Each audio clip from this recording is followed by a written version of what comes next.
Calling planet Earth. Calling planet Earth. Earth. I had to restart. For some reason, it wouldn't go live today. Greetings, people of planet Earth and beings of other worlds. This is Christopher from Sunra Arkive with a K. Thanks for watching today. If you're watching live, please join in. Please subscribe so you can join into the chat. As my friend Richard said on his radio show, it's time to turn our eyes to the skies and enter Sunrise Cosmic Corner. This is live stream number 5. And just kind of getting comfortable with the format, seeing what kind of appetite there is for this kind of content, see if the community wants to come together and chat and talk about this stuff. We've been talking or covering Sun Ra's spiritually themed, esoteric themed songs, 40s and 50s.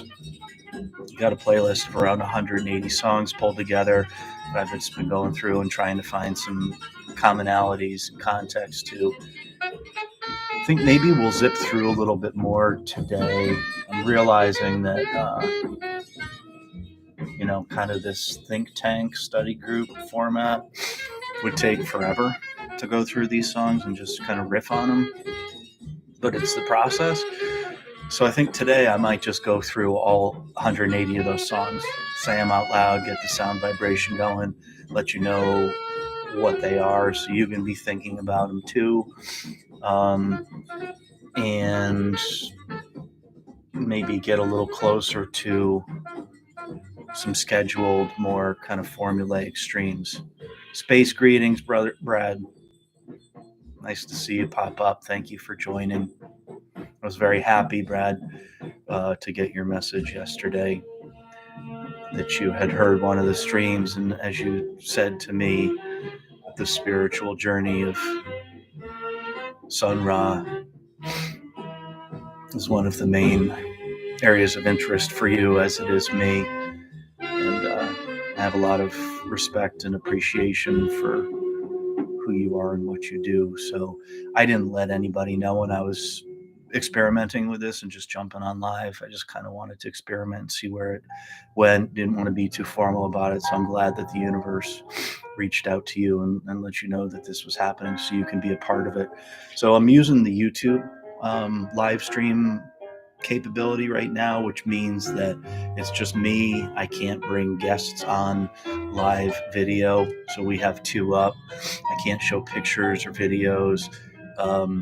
My thought was that if there was any interest and momentum behind this, that I would get one of those apps together. So Brad, maybe you and I can, if you have a desire to do so, maybe you and I can plan on scheduling a time where you can co-present, co-host with me, and we can talk about some of the topics that are of interest to you from the spiritual standpoint. I'm very curious to hear your thoughts around this as it relates to Sun Ra, but also as it relates to your own journey and studies. Things that you think are important to talk about, because I'm a learner. That's all I am. And basically by going live, I'm just, instead of talking to myself silently, now I'm talking out loud and getting those vibrations out there. So I would really love to hear from you. So yes, there is a way to do that. It's just I would need to subscribe to a third-party app, something like StreamYard, where I would schedule and invite people to participate in these live streams.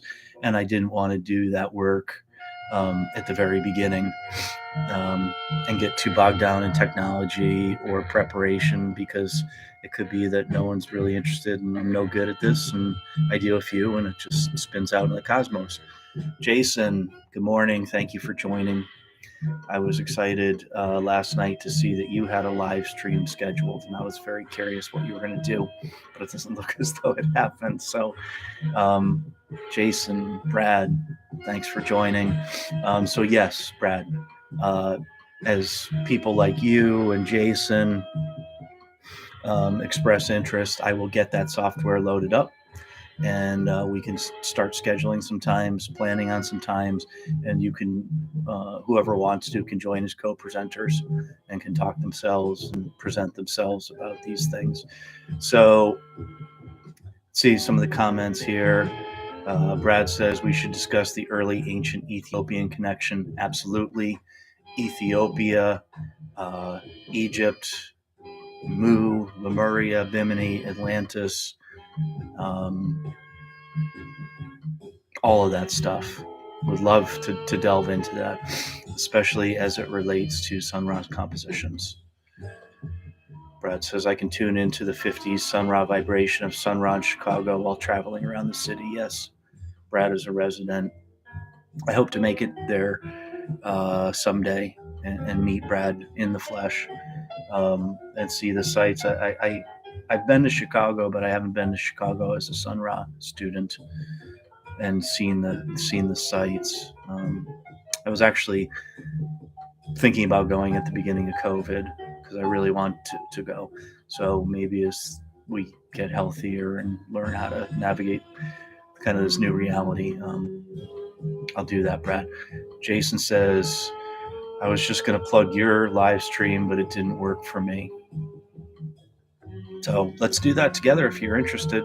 I'd love to talk about and promote your channel, Jason, and start to align some of our energy so that I'd be curious to hear as a content creator and facilitator what your experience is, if it's similar to mine or different, and kind of hear any tips that you have to reach people and see what kind of feedback and engagement you're getting. So welcome, gents. Good to have you.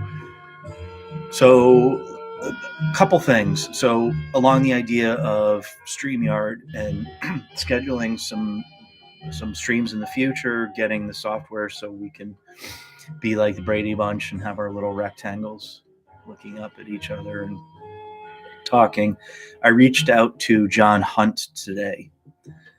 John Hunt, you may know, Sun Ra fans, is an artist, art director, creative, graphic designer that does the layouts for Sunday's Records and the Modern Harmonic imprint, who's releasing Sun Ra records on vinyl, CD, and digital. And John is a music fan. He's an artist. He's a designer. He's doing the Sun Ra releases. And he's also, I believe, a musician himself. Like all of us, I'm sure, I know he has very diverse and shared musical interests with me. So he's also a big Beach Boys fan. Specifically, like, the Pet Sounds Smile era, which it's funny, I knew his name before I knew he was doing the Sun Ra work for Modern Harmonic, from the old Smile Shop days, the Beach Boys message board. Before Brian Wilson Presents Smile came out, and the collectors were trading all of the snippets that they could find around the unreleased at the time Beach Boys album Smile. And so John, I'm really kindred with. I admire his work as a designer, but he's doing Sun Ra work. But I know he's also a musician and a fan of lots of other music, as I'm sure we all are, and our paths cross and we congregate around Sun Ra. But I reached out to him, as you all, I'm sure, know or may know, the previous iteration of Sun Ra Arkive was trying the podcast format. And that was talking to people like Jay Millar from Sunday's Modern Harmonic, John Corbett, Paul Youngquist, Robert Campbell, etc., Brian Harnetti, artists and content creators that are doing work around Sun Ra. And so I reached out to John, seeing if maybe he wanted to do a live stream talking about his design work, specifically around Sun Ra, and he said yes. So he will arrange to get him to be a guest in the future, and we'll talk about the graphic design and visual art of Sun Ra and himself, Modern Harmonic, 3 issues. Another interesting thing about John is that he's starting to come to terms with and make sense of AI as applied to graphic design. So there's a lot to talk about there. Brad says, great album in the background. Yes, I should speak to what that is. So Sun Ra visits planet Earth 1957 through 1958, recorded in Chicago, Illinois. This is part of, this song is Eve, and this is a part of this initial playlist that I put together around spiritual, biblical, ancient history, ancient knowledge, esoteric theme songs. And this is the Sun Ra LLC iTunes Remaster from 2014, Sun Ra's 100th Arrival Day anniversary. Great stuff. Brad also says we should get Michael D. Anderson, who is the officially appointed archivist of the Sun Ra Archive with a Charchive, as appointed by Sun Ra, who takes care of the tapes and preserves, restores, notates those, and shares them with us, fans and students. You're absolutely right, Brad. Michael D. Anderson has an open door invitation at any second, any minute, any day, at any time to participate in this discussion if he would like to. All he has to do is say the word. I respect Michael as a being, as someone who has great work that he's doing, has his own intentions, and certainly he's invited, but I don't want to pressure or infringe on him. He knows he's always welcome. He just has to say the word that this is something he wants to be involved in. I would gladly kneel down and sit and listen to what he has to say in his stories. Brad also says Peter Dennant from Art Yard Records, Peter being, for lack of a better term, because I don't have liner notes in front of me, the president and CEO of Art Yard Records, Art Yard / Strut. Peter is a great advocate for the music, and through the past, let's say 10, 15 years, because I don't have a calendar or dates in front of me, through Art Yard has been re-releasing classic Saturn records from Sun Ra. Does wonderful work. Clearly understands the music, the vibration, the aesthetic, and I would love to talk to Peter. I actually invited Peter to participate in a podcast interview, and Peter, you are always welcome. Thank you for what you do. All you have to do is say the word, and you can come talk anytime. But when I invited Peter, similar to some other individuals in the Sun Ra sphere, Peter doesn't want, or at the time didn't want to be a personality, be a name in the Sun Ra community.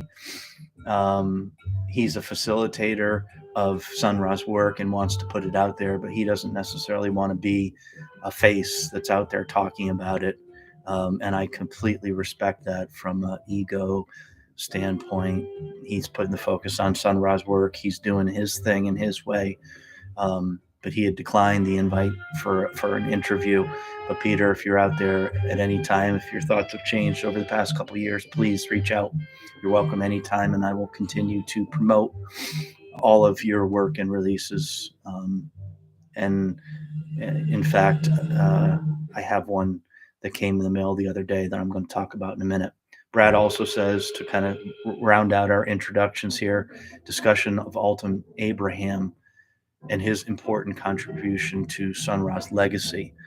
Yes, I would love to discuss that more. I was thinking about Thame again this morning. I would ask you, Brad, and Jason, and anyone else that's watching this, one question that I was thinking of this morning, because Egypt is so important. The letterhead that John Corbett preserved from Alton Abraham's effects in Chicago, that's a part of the collection now, that we saw in the in the gallery show, and we also saw in one of the White Walls books of the Thamai letterhead. Does anyone know what that Egyptian structure that's shown at the masthead of that letterhead is called? And if it has specific significance and a name, if anyone's ID'd it. And I believe that there's some hieroglyphics that are also symbology that's also on that. Can anyone speak to what that is? But yes, Thamay, Alton Abraham, Chicago, their study group, society of like minds, craftspeople, artists, magicians, business people in their culture would love to talk about that more. But if you have any suggestions of who can address that properly and not just speculatively as I would, please let me know, because yes, I'd love to delve deeper into that. But not having gone in person and looked through some of that ephemera and those artifacts to speak to that Thamai group, who was involved, what their book list was, other areas of study other than Sun Ra, how Sun Ra manifested it musically. I can't really speak to that yet, but I'd love to hear more about it and talk more about it. So yes, Brad, duly noted, great idea. Maybe you can help lead that conversation. Yes, Thamai is a goddess, Egyptian goddess.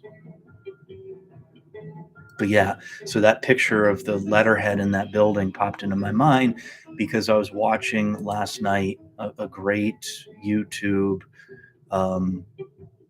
video on the Ancient Secret Discovery channel called Ancient Stargate Metaphysics, and I've put the link in the show notes here. But basically, what it's talking about is Ra and the solar boat, the pyramids, the gods, the goddesses, the spiritual practice of ascension being tied to the Milky Way as a stargate, and the solar boat being a spiritual means of transport, and the solar boat embodying or replicating the formation of the black hole or stargate, with the portal at the front of the boat, the portal at the back of the boat, and the gate actually is mimicked in the design of the solar boat. So Thamay popped into my mind because I'm very curious now about what is that structure and what are the hieroglyphics on it, and how does it maybe relate to this conscious concept of Stargate metaphysics, and how then are the Stargate metaphysics embodied in Sun Ra's study and music. Solar boats being a composition that maybe we can look to. So yeah, check out that video and let me know what you think. So time's already getting away from me. So John Hunt, all of you guys, scheduling some live streams. Maybe you can reach out to some of the people that you think would be good to join in and invite them. Another thing, I'm not going to go off camera and grab it. Another thing that for one of the scheduled, talks that I'd like to discuss is I listened to the Universe in Blue Cosmic Myth Records CD reissue last night, which was recorded at Slug's Saloon, and I played it on the big speakers at a good volume so that the stereo picture was very holographic, and I could get a sense of, with that stereo mic placement, the sense of the room and reverberation at Slugs. And although the previous versions of that album that I had heard were pretty murky and lo-fi, this reissue on Cosmic Myth Records, sourced, I would assume, closer to or from a master tape, facilitated by Michael D. Anderson, is the best I've heard that album sound. And the first 2 to 3 songs in particular that seem to come from the same date or the same session, if you put it on a good set of speakers in a good live room and get the volume right, it becomes, the stereo image becomes almost holographic. And if you can sit in the room with the orchestra and hear how the band is placed relative to each other, where how the instruments reverb against the front, back, and sides of the room, and it was magical. So kudos to Michael Irwin, Sun Ra LLC, Cosmic Myth Records. But I think that the reissues and Universe in Blue would be a great candidate for a show, especially because I'm kind of assuming here with these ad hoc live streams that I'm speaking to the deeply initiated converted. But like, a discussion on a reissue and an album that maybe a beginner or a novice or someone that isn't like me or you, and I'm assuming right now that everybody is, which is a mistake of mine, that they could learn from and gravitate to. So I got Universe in Blue from Cosmic Myth Records on CD. I got the Salah Ragab Sun Ra Orchestra in Egypt from like 83, 84 CD reissue from Art Yard Records. And I also got the Ra to the Rescue CD from Modern Harmonic Sundays. So maybe we could have, Jason Voss had put up a post the other day, which was on Facebook, about the year in review for Sun Ra and how many great releases, reissues, books, etc. we got in 2022. So maybe we can have some shows focusing on that content specifically. That's not as esoteric and long-winded as these kind of ad hocs. Brad's saying, yeah, he has Universe in Blue reissue, and the Monorails and Satellites reissue from Cosmic Myth is brilliant. Amazing content, but the amazing presentation, and the best those have ever sounded. And I was kind of thinking about Universe in Blue being the most recent Cosmic Myth reissue, looking at Monorails and Satellites, God is More Than Love Can Ever Be, My Brother the Wind. What's the other one that they did? And kind of look at those 5 reissues that they've done and see how they relate to each other, as far as how the estate makes a choice. If we've got Cosmic Myth Records, we've got Modern Harmonic, we've got Art Yard Strut, like, who puts out what? Is there a certain type of album that one of those labels is better suited to put out? And why Cosmic Myth made the choice to put out those 5 kind of core, high profile masterwork albums? I mean, I think I just kind of answered the question, but I've never really looked at them side by side in context and would love to. Irwin is another person that I've reached out to in regards to an interview, but I think his energy is towards promoting Sun Ra as the artist and the thinker, and it's less so for him about his thoughts and him as a personality. But Irwin, you're always welcome and invited to join in these conversations. So yeah, Brad said the last one that I couldn't think of, Magic City. He doesn't have that one. I do. I've actually made a point of all of these reissues that have come out over the years, kind of the last 5 years or so, that we've hit this real stride after the 2014 iTunes digital reissues, all these physical ones, of buying every version that's available as I can afford it. So both the vinyl and the CD, and they are across the board the best sonic sounding versions of these releases that have ever been, that I've heard. So previously, I could never afford Saturns. I'm not old enough to have been able to buy Saturns as they were coming out, see the band back then. So I relied on copies, LP to tape copies, LP to CD copies from the collectors that were kind enough to make those available to people like me, and early CD reissues by labels like Evidence, etc. Um, so I can say that without a doubt, in the digital realm at least, and compared to all the copies of original Saturns and pressings I've heard, all of these reissues that Sun Ra LLC is facilitating are the best these have ever sounded, and Magic City is no exception. So we've got a stereo presentation of Magic City, which had only been available as mono previously, and the sound quality is brilliant. It's another one of those recordings where if you get it dialed in right on the right system, that you can really transport and be in the room with them. So, Brad has a question about Cosmic Myth Records being the new official quote unquote Saturn records. And I'd be curious what your thought is. I'm not going to infer or assume anything on behalf of Erwin and Michael. But yeah, I mean, clearly with the volume, the number of releases they're putting out, and the type of releases they're putting out, I almost see them as the cap of the pyramid. For a ham-handed analogy.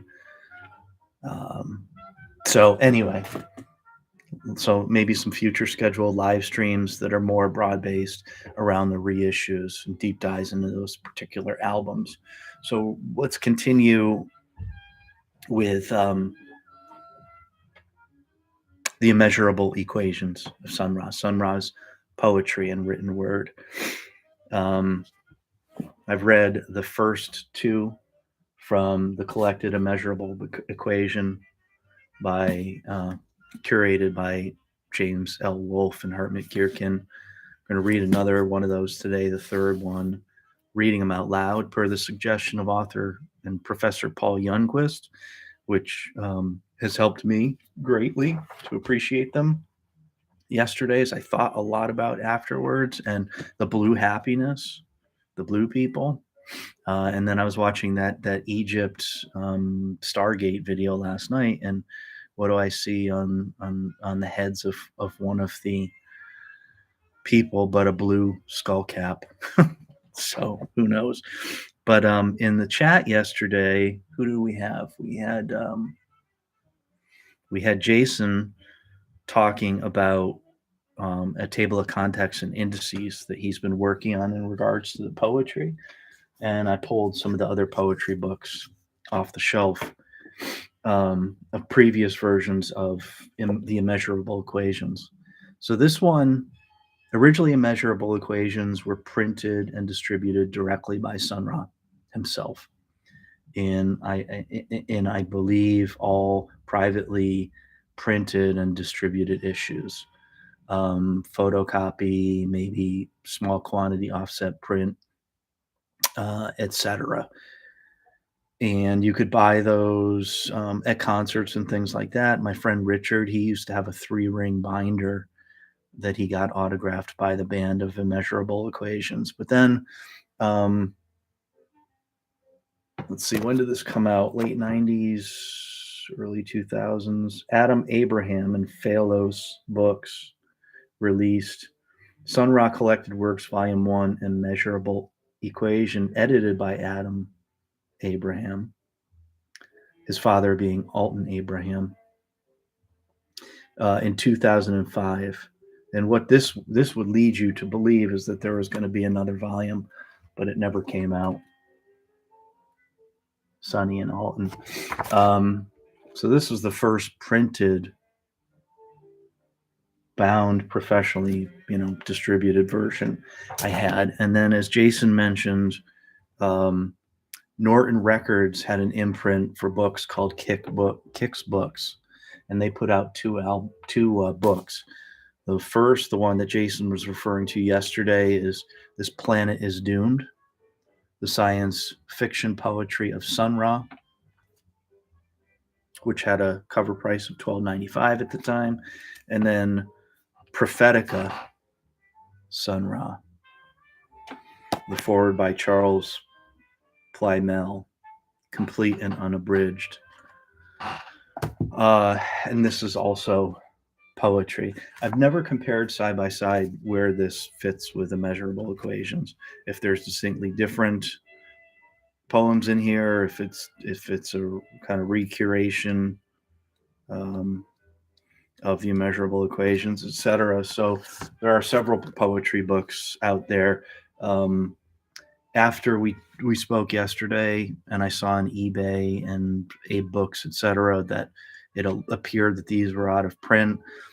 It looks like they are, and the last remaining copies are at Norton Records website now, about $24. And it looks like they're down to their last handful. So if you have any interest in these, get them now while you can, because the price is just gonna go up.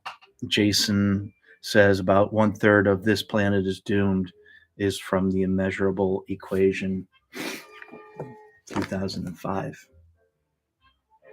And I would think that all of those are then superseded by the Wolf Gierken collected immeasurable equations. So just wanted to say that. I'm going to start pulling the books out and maybe build a master Sun Ra library here. They're all downstairs dispersed. The other thing that I mentioned was my interview, which you can find on the YouTube channel, with Paul Youngquist, author of A Pure Solar World, Sun Ra and the Birth of Afrofuturism. This is one of my favorite Sun Ra books as far as the imagination and sensitivity and precision that Paul presents Sun Ra's narrative with. But the other thing that I think is unique about Paul's voice, literary voice, is that he is an author and a poet and a teacher of words and language. And part of his curriculum is the poetry of Sun Ra and teaching young poets. Um, and in teaching young poets about poetry, Sun Ra is a part of his curriculum. And when I spoke to him, I told him, I've always had a hard time cracking the nut of Sun Ra's poetry. I'm not educated in classic poetry. I'm a rock pop guy. To me, poetry, I come to it by way of lyrics, like maybe Walt Whitman and Jack Kerouac and Allen Ginsberg and some other stuff. But so I was sitting silently reading Sun Ra's poetry, and it wasn't working so good for me. Or I thought I could get more out of it. And Paul said, read it out loud. So that's why we're doing this exercise of reading the immeasurable equations as a part of this show. But definitely get Paul's book. And Paul, if you stumble up across this, I'd love to talk to you again about the poetry. So the immeasurable equation. Number 3, let's just read that. A natural free. A man wants to be a natural free, not to languish in a cell, hidden from the world, unkempt, with harassed soul. A man wants to be a natural free, as it were meant that he should be, as it were right that he should be. A man wants to be a natural free, so he can be. Awesome.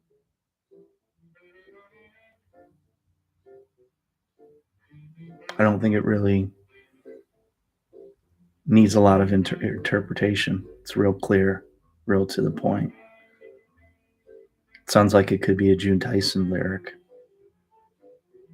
or a chant. Sounds like it could be in one of his songs.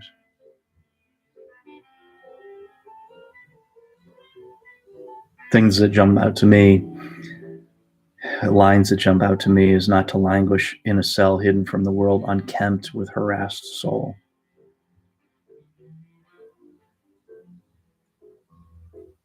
And if that's the way that Sun Ra felt at times. All right, that's our immeasurable equation for the day. And pick up Paul Youngquist's book, Sun Ra, Pure Solar World. And stay tuned for more from Jason Voss about This Planet is Doomed and his work around the table of contents and indices. And again, Jason mentions the 3 Norton Poetry Sun Ra records, which are great. Brad previously had also mentioned that he has some recordings of Sun Ra reading poetry. And yeah, there are some out there in the collector's world, and he did a couple appearances on radio shows in the 70s where he read poetry on the air. One in particular of note is WXPN. I think it was 1976 with Jules Epstein, maybe, but he did a session. But I would just, if in case you're not aware too, I would just let you know that as a part of this channel, there's a Sun Ra Archive playlist that has all of the other podcasts, videos, interviews, etc. Sun Ra Archive related that I've uploaded. So all 7 episodes of the podcast are there, and the live streams, some of the previous interviews that I've done, a bunch of interviews that my friend Richard Segan did with Arkestra members and scholars on his radio show, both in Connecticut and Hawaii. I've archived those, and they're there. All of the interviews that I've been able to find and restore from the 1987 April WKCR Sun Ra Marathon. Those are all on this YouTube channel in the playlist, as well as kind of the best of the Sun Ra videos, concert videos, etc. that I've been able to find and remaster are also there. So if you haven't checked them out, please do. And then head over to Jason Voss's channel for Sun Ra concert recordings or rare recordings, because he's covering that area, and I've never gotten into that on this channel. So there's plenty of stuff there for you to check out. So 37 minutes in, there's also a 4th volume of poetry.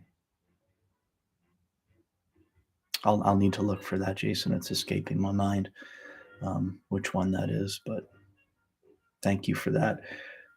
So having a couple of different subjects that we're talking about on a daily basis, and having a couple of you folks join in means the time goes by a lot quicker, and we're at 37 minutes.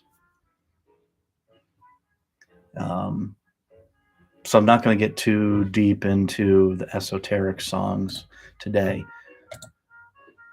because that was kind of like the subject that I have been thinking about. I thought we could kick this discussion off with. I was just kind of going through them and kind of giving some thoughts. And over the past couple shows, we made it up to 1957, which is what we had started the show with today. That Brad had mentioned as being cool songs. So Eve from Visits Planet Earth. So I'm just going to read through those titles, let you know what I'm looking at for song titles: esoteric, ancient civilization, spiritual, religious, in nature, that might be able to be brought together for some deeper study about Sun Ra's spirituality, and his journey as expressed in his music. And instead of commentary on all of them, I'm just going to read them out, sound them out vibrationally, and if you have any feelings about them, but maybe I'll go through the 180 songs in this playlist so we can kind of move through it, and then maybe I could get some suggestions from you folks what you want to focus on. So Egypt is obvious for me. Brad, you had mentioned ancient Ethiopia, Africa, Nubia, etc. Let's just play that right now. Ancient Ethiopia from 1958, recorded in Chicago, Illinois, from the Jazz and Silhouette album. presented in stereo by Sun Ra LLC for the first time with that reissue. Jazz and Silhouette would be a perfect candidate for Cosmic Myth Records. You know, this being one of the pinnacle, most important Sun Ra albums ever, in my opinion.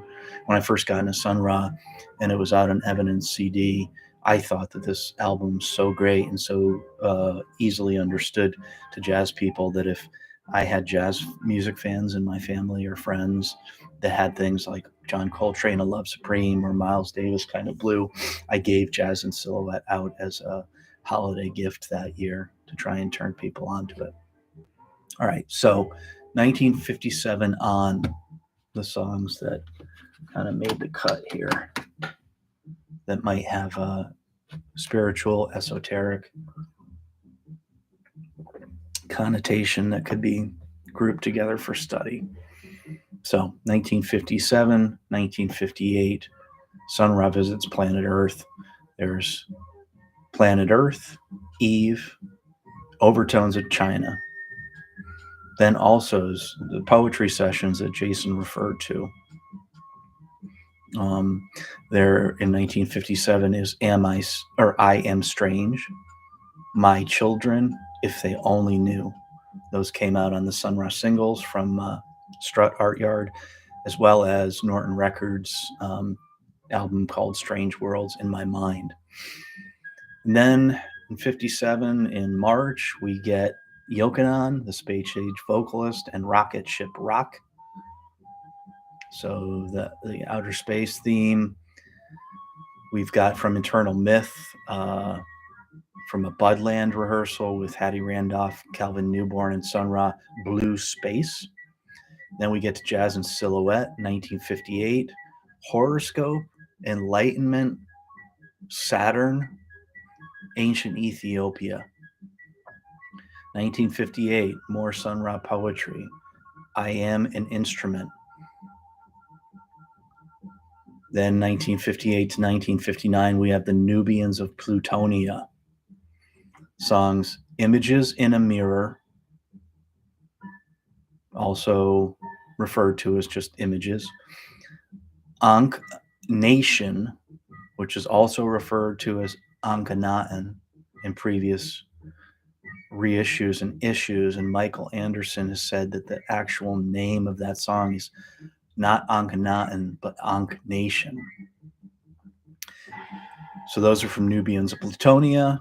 Then 1958-59, we also have Black Sky, Blue Moon, Plutonian Nights, The Lady with the Golden Stockings, Nubia, Watusa, Ethiopia, Africa. Africa's from February of 1958. Several versions of that now, because we've got the new sounds vocal snippet of Africa from the Interplanetary Melodies record on Norton, and then we have the original instrumental song Africa that was on Nubians of Plutonia, but the vocal part, the new sounds, was edited out. So if you edit those two back together, you have something that's closer to the original master. And that was recorded February 10th, 1958. February 12th, 58, Black Sky and Blue Moon, performed by the New Sounds. That is also on Second Stop is Jupiter from Norton Records. 1958, we round out the year, November 21st, group called the Crystals, and an unissued home rehearsal called Little Sally Walker in her Flying Saucer. That's on Norton Records as well. Then we get into 1959 and Yochanan, the Space Age vocalist. Message to Earthman, the Sun One, the Sun Man Speaks. 1959, Interstellar Lowways, Enlightenment. And then 1960, We Travel the Spaceways album, Angels. We Travel the Spaceways album, Angels and Demons at Play, Live at Wonder Inn, music from Tomorrow's World, Those albums, we've got Interplanetary Music, Music from the Tomorrow World, Tapestry from an Asteroid, Between Two Worlds, It Ain't Necessarily So, How High the Moon, Majestic One, Ankhenaten, aka Ankh Nation, Tapestry from an Asteroid, Dark, also known on Music from Tomorrow's World as Majestic 2. We found out later that song is actually called Dark. Majestic 3, a song called Outer Space, which was listed on Music from Tomorrow's World as Majestic 4, A Call for All Demons, and Interstellar Lowways.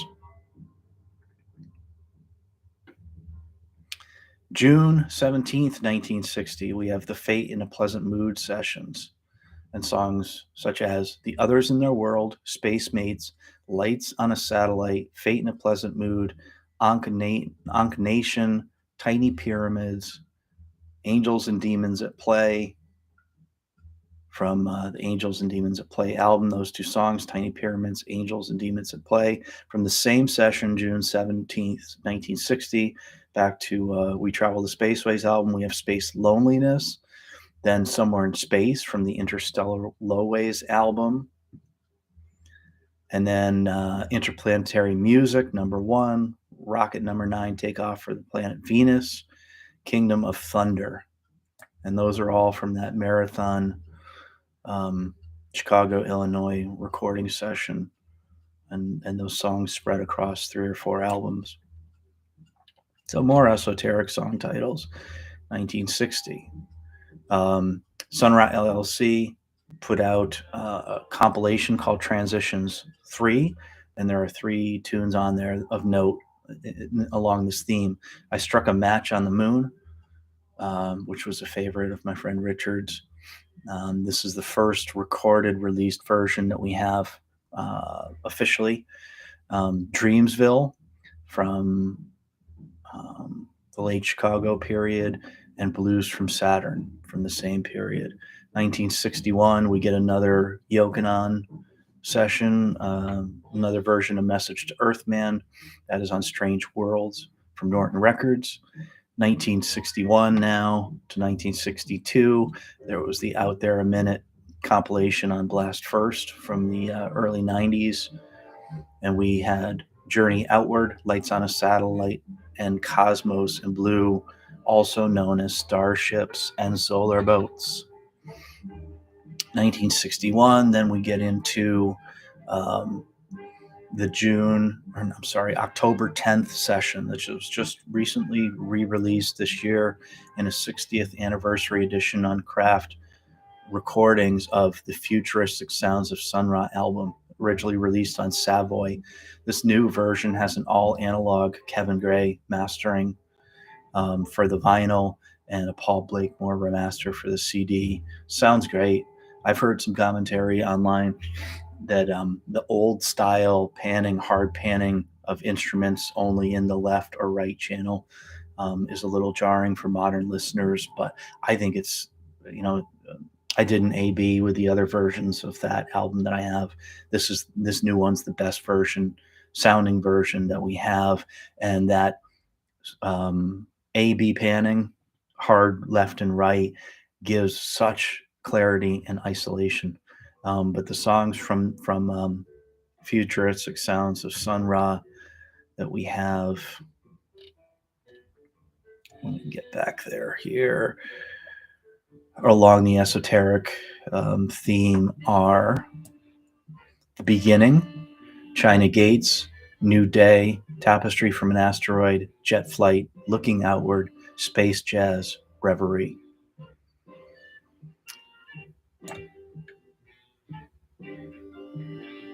And that brings us up, to through October 10th of 1961. So that's about 183 recordings that I have from the earliest one that I have from 1948 through 1961. 183 songs that have kind of esoteric song titles. So that kind of concludes, this initial theme, and I think there's tons to talk about, but I wanted to pull these songs together to see like what are the recurring themes, when did he introduce certain concepts, etc. Um, to try and align the spiritual message, spiritual journey with the recorded output and the compositional output. So there we go. And Jason says, I think Jazz and Silhouette is the next Cosmic Myth release. Should come out next year, but I haven't heard news lately. Yeah, it's a perfect candidate, and I'm glad to hear that. I thought I had heard that too. And I also hope, with fingers crossed, that the cover is presented with the original cover as seen on the Evidence CD, which I believe is Claude Dangerfield illustration, or is that a Sun Ra painting? But basically, the woman, breasts exposed over a kind of lunar landscape, in a kind of 50s sci-fi illustration, pulp novel cover style. I would love to see that illustration properly scanned, restored, preserved, and presented as the LP cover for that reissue, because it's one of my favorite Sun Ra covers ever. And I'm going to have to look now who the artist was. I believe that that painting, original painting that the cover was cropped from, was a part of the John Corbett rescue of Alton Abraham's Effect. So I believe the original source would be available for Cosmic Myth and the estate to go back to, rephotograph, and then digitally restore, retouch, color correct, and present in a large scale 12 by 12. And Sun Ra LLC, if you're listening, if you do that exercise, not only am I happy to help, I'm sure there's lots of other people that would be happy to help with the digital restoration and retouching, but I'd love to have a poster size print of that on my wall. I love that illustration. And Jason also says he made an edit of Africa with vocals. If you have a link, if you put that on your channel, Jason, and you have a link, I would love to hear it. And I also have an edit as well. Steve Espinola from Saturn List, who you may know the name of, did an edit of it as well that he shared an MP3 with me of. This is it. So if you take the original version of Africa from the Nubians of Plutonia, which is 5 minutes and 6 seconds, and you take the vocal sessions of Africa by the New Sounds that were released on Spaceship Lullaby by Atavistic, which is 1 minute and 39 seconds, and you edit those together, you get a 6 minute and 15 second song of both of those six sections, re-edited together.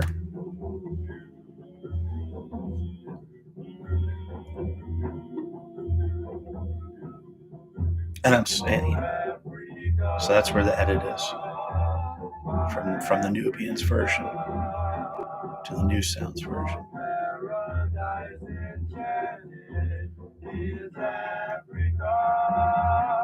Freaking amazing.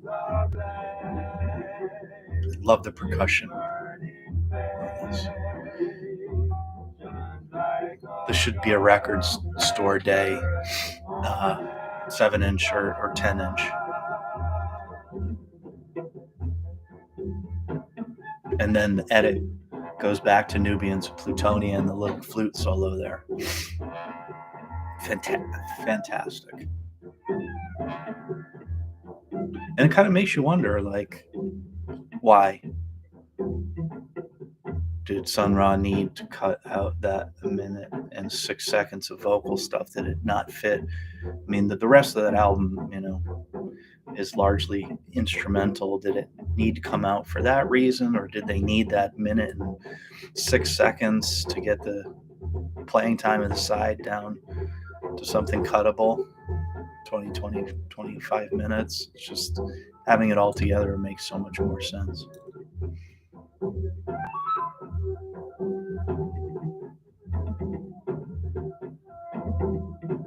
So yeah, Jason, if you've done a new edit of that, let us know where to find it if you put it out there. All right. 55 minutes. Jason says the Africa complete version, I don't know why it isn't available from Sun Ra LLC. Well, it seems like a no-brainer. Here's my guess, and this is just a guess. Sun Ra made the edit to the master tape and then took the instrumental master section of the instrumental, edited it into the album comp, master build reel for Jazz and Silhouette. The vocal section that was edited out went to another reel of collected snippets and edits. The two were separated, and Michael Anderson discovered that snippet at some point in his work. It was released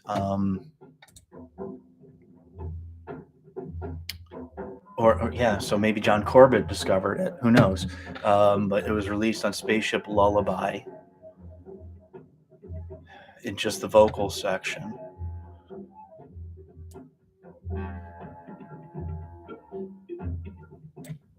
It was released, the same version from Nubians and Plutonia was also released on Interplanetary Melodies by Norton Records, which is curated by Michael Anderson. So I'm guessing the reason it hasn't been reissued yet is that they just haven't done the restoration work of taking those two pieces of the master and properly rejoining them.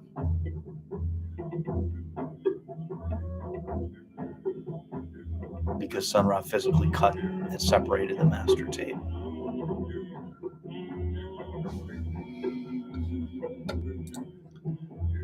So if I look at the versions of Africa that I have, there's 4, all recorded February 10th, 1958.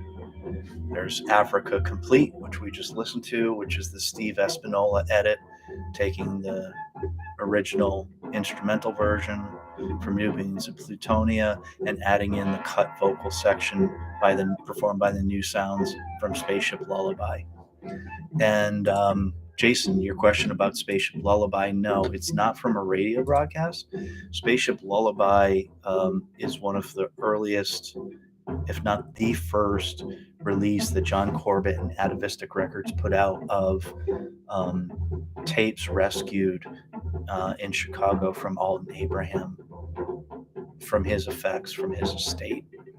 So that included Black Sky, Blue Moon, which had previously only been heard on the 1987 WKCR broadcast on a reel of rarities that Sun Ra brought in. But yeah, no, Spaceship Lullaby is rarities of Chicago era rehearsals and home recordings of Sun Ra. Don't know if it's still in print, but it is a critical album to have. It came out after the Wonderland Inn release on Atavistic. Wonderland Inn being a live recording from 1959, 1960, 1955, 59, I believe. And then we got Spaceship Lullaby. And when that came out, it was incredible because it was the first time that we had an official release of some of these home recording rehearsal rarities from Chicago. So if you don't have Spaceship Lullaby, definitely get that. And definitely get the Wonder Inn album that came out on Atavistic called Music from Tomorrow's World, recorded in 1960. That came out on CD from Atavistic. Unfortunately, fortunately or unfortunately, and I'm just surprised they never reissued those on vinyl, because they'd be good double record sets. Um, but two songs that I had pulled for this esoteric playlist from Music from Tomorrow's World were It Ain't Necessarily So and How High the Moon. So get both of those atavistics if you still can. Well worth it. So there we go. I think we'll come back down to planet Earth and park our craft, our solar boat for the day. We're in an hour. So Jason, Brad, thank you for joining us today. Please like, subscribe, share, comment. Let me know if you want to join in for some scheduled live streams, if you want to appear and co-present with me and talk about Brad, the spiritual aspects of Sunrise as related to your own study, and Jason, your channel and the live recordings work that you're doing. Let's do that. Let other people know, and maybe this thing will continue for more than just the number of days I have in my end of year vacation here. But look forward to an interview with artist, graphic designer from Modern Harmonic Sundays Records, John Hunt. That's going to come up. Any of you other guys that want to join in or ask your friends that you think would be good presenters or interview subjects, let them know. And enjoy your day. It ain't necessarily so. Stories that you're liable to read in the Bible, it ain't necessarily so.